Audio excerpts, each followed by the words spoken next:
Now, with Heartbeat Alaska, here's Jeannie Green. Hello, welcome to Heartbeat Alaska, Native News and Native Entertainment. Thank you so much for joining us. Today we had the first of a two-part series on Kongiganak, Alaska. We traveled to Round Island, Alaska. Take a look at subsistence life in northwestern Alaska. Here's Gary Fife with Native News across the nation. I'll be back right after that, so don't go away. And now here's Gary Fife. Religious leaders of the Hopi people in Arizona are angered over a book by a non-native author who is claiming that his publication could share Hopi prophecy and save the world from another war. The author claims he and a Hopi elder translated ancient stone tablets that predicted the next world war. Hopi leaders have denounced the book, the Hopi Survival Kit, and asked the public to respect their privacy. The Yakima Nation has taken another step toward protecting its tribal members, this time with their own consumer advocate. The tribe has hired a specialist to help Yakimas with special and personal purchases and in buying property. In the short period the Yakima Consumer Advocate has operated, tribal members have saved thousands of dollars in purchases of automobiles and real estate. The success of the Pequot tribe's casino has made them an economic power in the region, and that's leading to some new directions, this time into the gas utility business in Connecticut. The tribe has signed a deal with the Norwich Department of Utilities to transport natural gas for use on their Ledyard reservation. That includes converting the tribe's bus lines to run on natural gas. For the many urban natives affected by alcohol abuse and alcoholism in Minneapolis, Minnesota, there's a new resource. Anishinaabe-Waukegan, a residential treatment center, has opened its doors to aid natives in need of help. Local native supporters say it's at least one response to the deaths of 55 native alcoholics who have died on the streets there in the last 5 years. We appreciate those of you who are sharing your news with us. We want to hear more from you. We're going to tell you how, and then we'll be right back with more Native news across the nation. Contact Heartbeat Alaska with your news. Heartbeat Alaska, 5861 Arctic Boulevard, Unit B, Anchorage, Alaska, 99518. That's Heartbeat Alaska, 5861 Arctic Boulevard, Unit B, Anchorage, Alaska, 99518. Or give us a call at 1-907-563-7440 or fax us at 1-907-563-9309. Heartbeat Alaska, your news is our news. This seems to be a bad year for corrupt tribal leaders. Another one has been sentenced to federal prison for getting his hands caught in the tribal till. Wilbur Wilkinson, the former chairman of the Fort Berthold Reservation in North Dakota, has been sentenced to 21 months in prison for embezzlement and other offenses. Just recently, the former chairman of the White Earth Ojibwe and several members of his administration were sent to jail, also for stealing from the tribe. The Navajo Nation has received a major grant to battle the spread of AIDS/HIV among its tribal members. The U.S. Department of Health and Human Services has given the tribe $200,000 in order to design a culturally specific model of care for tribal members. In a letter to the native newspaper News from Indian Country, the mother of imprisoned native activist Leonard Peltier has written an appeal to the president to pardon her son. Alvina Peltier Contreras wrote, among other things, that Leonard had suffered for 21 years for a crime he didn't commit, she says. She appealed to the president to pardon her son this year.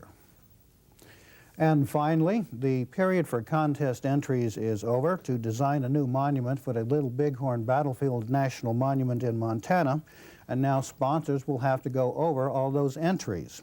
The Interior Department, the National Park Service, and the Little Bighorn Battlefield Advisory Committee will decide and announce their decision this coming spring. So right now, no one knows anything about those entries. But according to a source close to the contest judges, it won't be 4 chiefs smiling on a hillside. This is Native News Across the Nation. I'm Gary Fife, and back to Jeannie and more Heartbeat Alaska.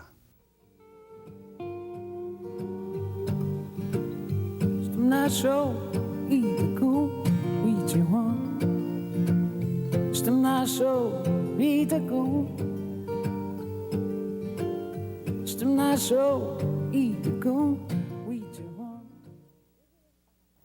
Thank you, Gary. We travel now to Kongiganak, Alaska. The AmeriCorps program is now in that village, as well as many other villages across Alaska. Johnny, go excited. Kongiganak is about 3 miles from the Bering Sea. It has a winding little river near the higher hills. It's located on the higher hills. They're not very big hills, but at least they're higher than the regular ground. It's tundra and wet, lots of lakes, rivers, streams.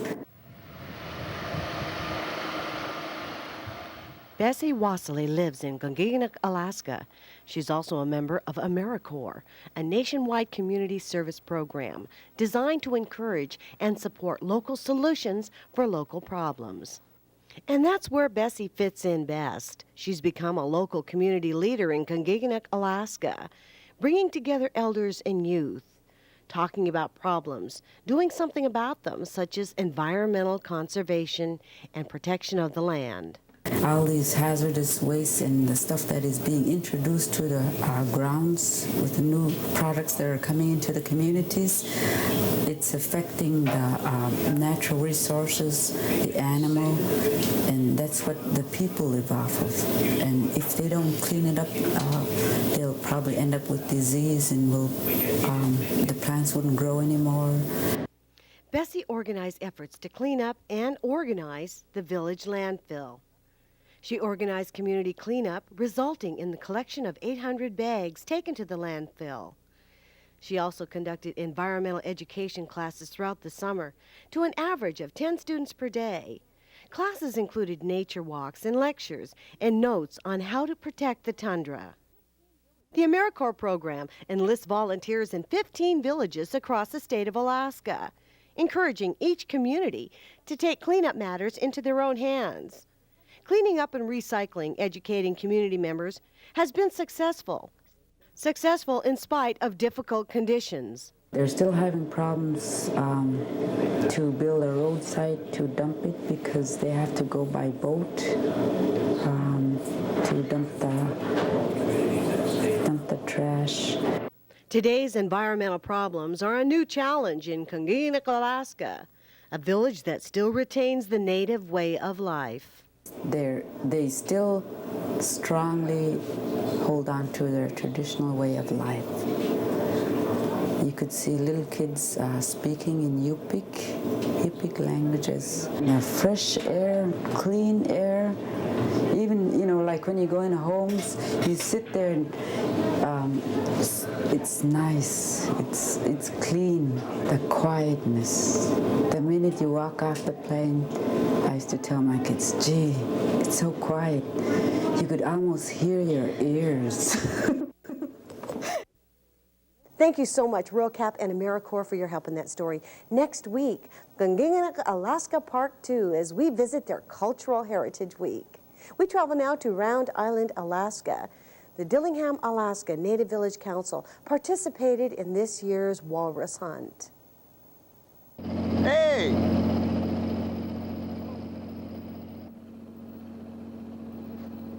In 1995, Bristol Bay area natives won the state of Alaska's approval to hunt walrus on Round Island. The Walrus Island State Game Sanctuary is a world-famous walrus haul-out. Prior to 1995, native leaders had rallied for a quota of 10 walrus a year. This year, they were allowed 2 walrus. Until its closure in 1960, Round Island was a traditional hunting area for the natives around Bristol Bay. This year, the Dillingham Native Village Council, participating in a cooperative management agreement with the state of Alaska and the U.S. Fish and Wildlife Service, harvested 2 walrus from Round Island. And in carrying on traditional ways, the Dillingham Native Village Council tribal members shared their walrus meat with 6 other villages. Even today, nothing goes to waste. A tusk from the walrus was given to the school so that students would have an opportunity to do some ivory carving. Thank you, Adolph Rule, and others that help with the story from Round Island. We travel now to northwestern Alaska thanks to Kawerak Native Corporation and visit with the people there who still live a subsistence lifestyle.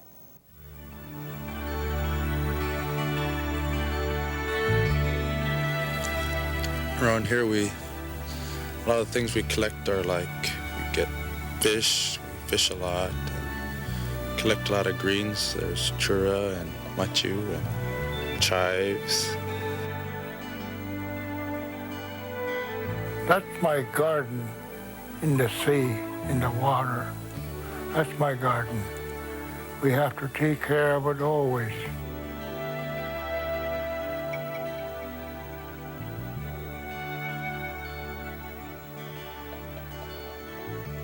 When you talk about subsistence, it's not just a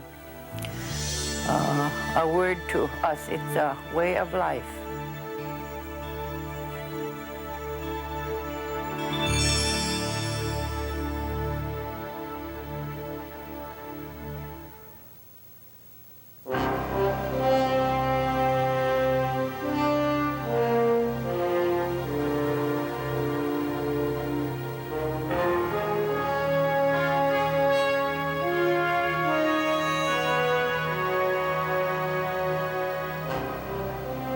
The Seward Peninsula lies just south of the Arctic Circle. Norton Sound is to the south, the Bering Sea and Bering Straits to the west, and Chukchi Sea and Kotzebue Sound to the north. This region encompasses over 26,000 square miles. My people, the Inuit, have inhabited this region for over 3,000 years. The Inuit way of life is centered around the cultural values of respect for self and others, sharing, cooperation, helping each other, and hard work. Our people's lives are also guided by respect for the earth, animals, plants, and fish. The Eskimo word, Inulik, means the Inuit way of life. It stands for our values, our subsistence way of life, everything it means to be Inuit. Although times have changed, these cultural values and a strong Inuit identity have not.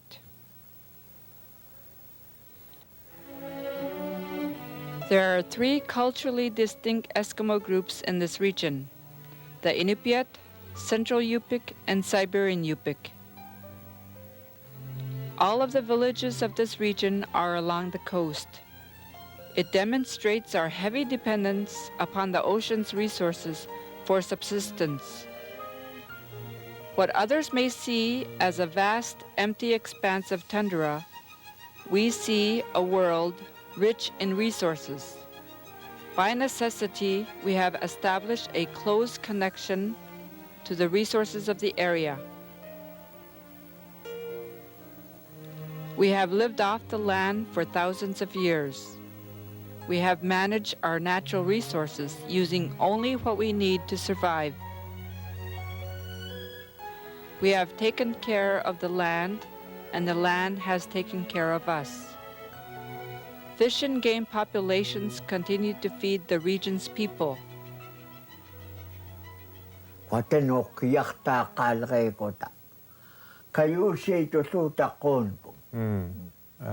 mentions that they lived as one people, helping each other, looking out for each other.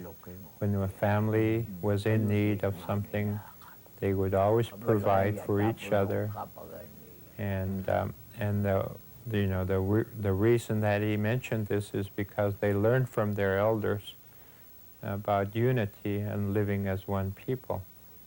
Hunting, fishing, and gathering are important activities, not only for food, but as a foundation for our traditions and cultural identity. The ability to continue this way of life is our greatest concern. We use both traditional and modern methods for living the subsistence lifestyle. We preserve the strength of our traditional culture while adopting what is useful from the Western world. Times have changed. These changes are affecting our people and our cultures in both positive and negative ways. New people have arrived, competing directly and indirectly for the resources of the area. Our traditional way of conserving the natural resources is no longer adequate. We live in a shrinking world where harvest activities, development, and politics thousands of miles away impact the resources we rely on. I always hear these politicians, they don't like to talk about subsistence. It's because they don't know anything about it, really. They don't live it. That's true. You have to live it to understand what it really means and what it really is. State and federal laws, together with native traditional knowledge, can help to reduce the impacts to the resource and to subsistence. We have tried to adapt to the various rules and regulations, but the rules and regulations also need to reflect the reality of subsistence and ensure that people's needs are met.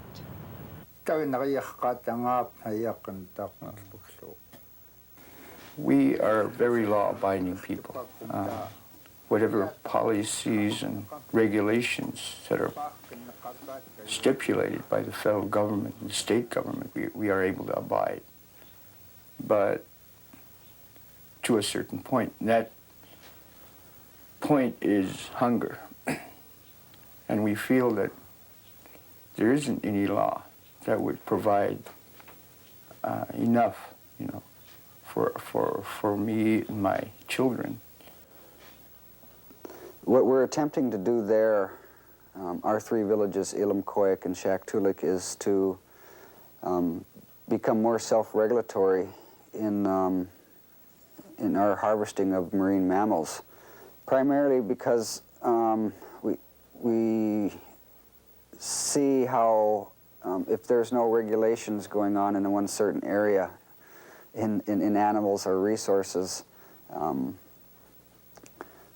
there are entities like state and federal entities that seems to like to regulate.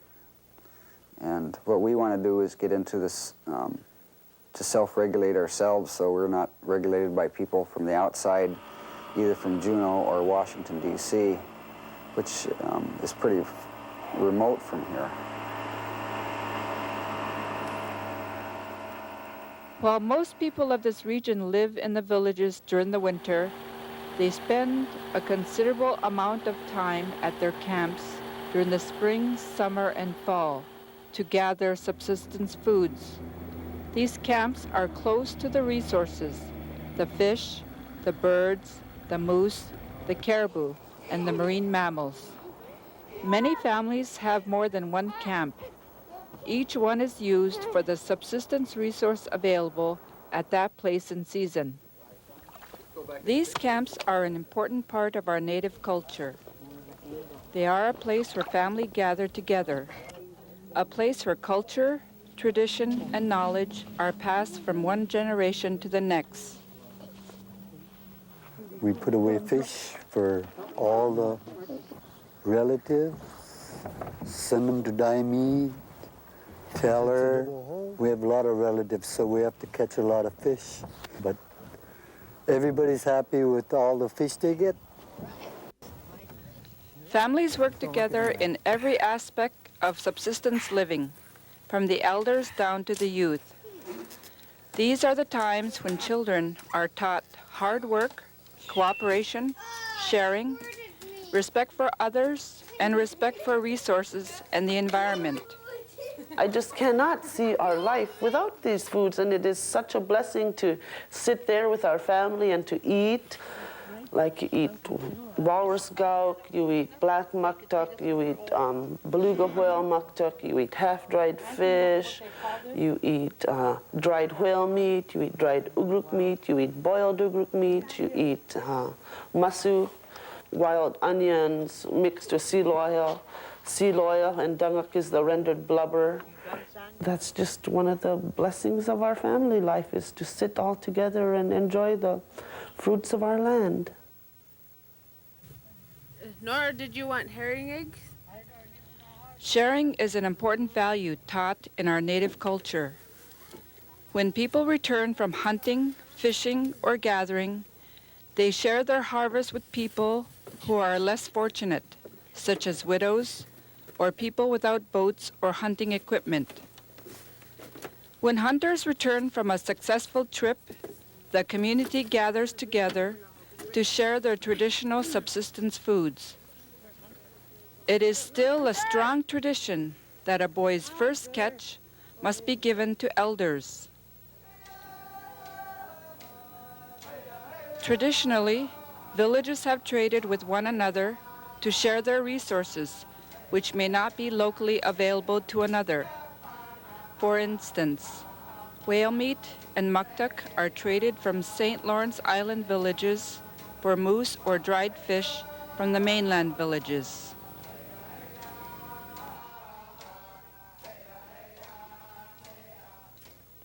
In today's world, the many regulations placed upon subsistence are often impractical and contrary to Inuit belief. When subsistence is restricted, it is difficult for people to supply their families with traditional foods. Limits are placed upon subsistence hunting and fishing as if they were sport activities. For example, if a hunter goes out in the fall to hunt for ducks and is successful, he may exceed the sport limit and could be prosecuted. But managers and enforcement fail to realize that a large portion of his harvest will be shared with family and others in the village. Many of the animals we rely on are migratory, so we have to catch our year's food supply before the animals move on. Our people have always had plenty of fish and animals to feed our families, but sport fishing, hunting, and commercial fishing have changed that. There has been a gradual decline in the abundance of resources available for subsistence. This has forced many of us to rely on public assistance to feed our families. The late Matthew Aya was director of the Eskimo Walrus Commission. He dedicated his life to advocating and fighting for our people's subsistence lifestyle. Matthew Aya's words are as true today as they were when he spoke them in 1992. The Alaska Native community must set a long-term goal of getting our inherent right to subsistence reinstated unequivocally. We are at an extremely critical crossroads in our existence as Native peoples. How we choose to address these fundamental problems that threaten our survival as distinct people will determine whether we succeed in protecting our lifestyle, livelihood, and way of life for generations to come. Any more compromise is an unacceptable loss. We're all on a big planet. It actually is a small ship, so we can live together.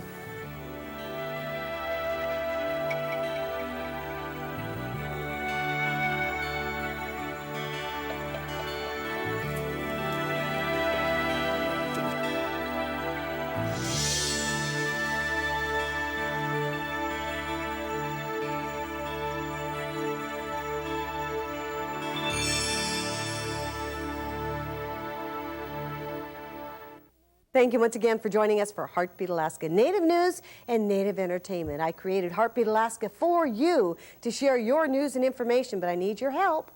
Please, if you have some event that you'd like to share from your village, from your tribe, or your community, give us a call here at Heartbeat Alaska, and I'll do my best to get it on the air.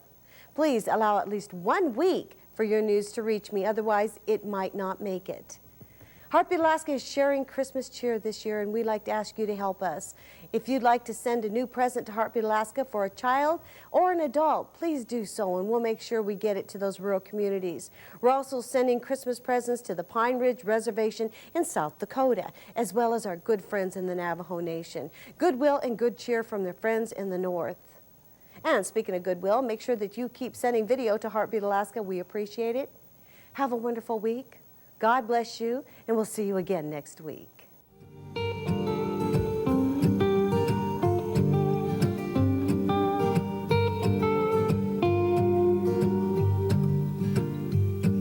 Show eat cool, eat you want.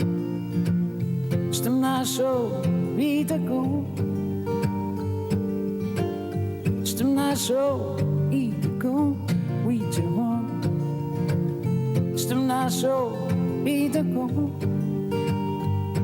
Ci wit matankini eshe sendoma. Ci wit matankini eshe.